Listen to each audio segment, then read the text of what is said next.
ಅಂದಿನಿಂದ ವೈಕುಂಠದ ಮೇಲೆ ದಾಳಿಯಮ್ಮ ಗೈಯಲು ಬಂದ್ರೆ ಬರುವುದು. ಆದ ಕಾರಣ ಆ ದೃಷ್ಟ ರಾಕ್ಷಸರ ಮತ ಮಾಡಿ ಈ ಜಗತ್ತಿಗೆ ಬಂದ ಆಪತ್ತನ್ನು ಪರಿಹರಿಸಂತ ಬೇಡುವನ ದೇವ ಆಪತ್ ಬಂದವ. ಅಹೋ ಶರಣಾನಂದನ ನಾರಾಯಣ, ಬಿಡು ಬಿಡು ನಿನ್ನ ಯೋಚನ. ಕಾಲಚಕ್ರವು ಸದಾ ಚಲನೆಯಲ್ಲಿ ಇರುತ್ತದೆ. ಆದರೆ ಈಗ ಲೋಹವತಿ ಮದಾಂತರಿಗೆ ಅರಣ ವರಬಲದಿಂದ ಅಧಿಗರ್ವ ಬಂದಿರುವುದು. ಇನ್ನು ಕೆಲ ಕಾಲದಲ್ಲಿ ಅವರ ಗರ್ವ ಅವರನ್ನೇ ತಿನ್ನುವುದು. ಹಿಂದಕ್ಕೆ ಇವರಂತ ದೇಶ ಸಾಧಿಸಿ ಬಂದವರ ಅಧೋಗತಿಯನ್ನು ನೀನೇನು ಅರಿಯದವನೇ ಹೇಗೆ? ಆದರೆ ಕಾಲ ಕೂಡಿ ಬರುವ ತನಕ ಕಾಯಬೇಕು ಅಷ್ಟೇ. ದೈವಿ ಸಂಭೂತರಾದ ನಮ್ಮ ಕರ್ತವ್ಯ ತಿಳಿಯಿತೆ ವಿರಂಚಿನಂದನ. ಆ ರಕ್ಕಸರನ್ನು ಸಮಯ ನೋಡಿ ಸೇರಿಸುವನು ಯಮ ಸದನ.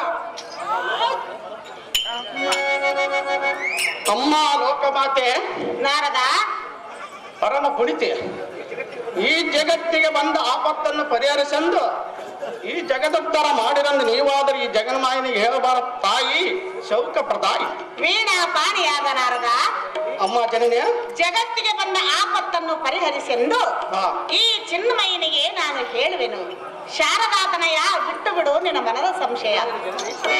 ಜನನೇ ಶೌಕ ಪ್ರದಾಯಿ.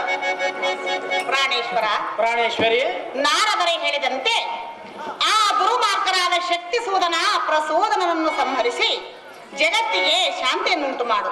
ಪ್ರಿಯ ತೋರು ಎನ್ನೋದಯ. ಅಹೇ ನಾರಿಮಣಿ ಎನ್ನ ಮೋಹದ ಅರಗಿಣಿ. ಉದಯೇಶ್ವರ, ಕ್ಷಣಕಾಲದಲ್ಲಿ ಜಗತ್ತಿಗೆ ಬಂದ ಆಪತ್ತನ್ನು ಪರಿಹರಿಸುವೆ. ಆ ಲೋಕಕಂಟಕರಾದ ಲೋಹಾವತಿ ದುಷ್ಟರನ್ನು ಶಿಕ್ಷಿಸಿ ನಂಬಿದ ಭಕ್ತರನ್ನು ರಕ್ಷಿಸುವೆ.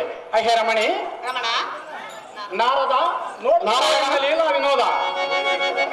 ಅಹೋ ಕೇಶವ, ನಾನಿನ್ನು ಹೋಗಿ ಬರುತ್ತೆ. ನನಗೆ ಅಪ್ಪಣೆ ದಯಪಾಲಿಸ ದೇವ ದಿವ ಪ್ರಭಾ. ಸಂತೋಷದಿಂದ ಹೋಗಿ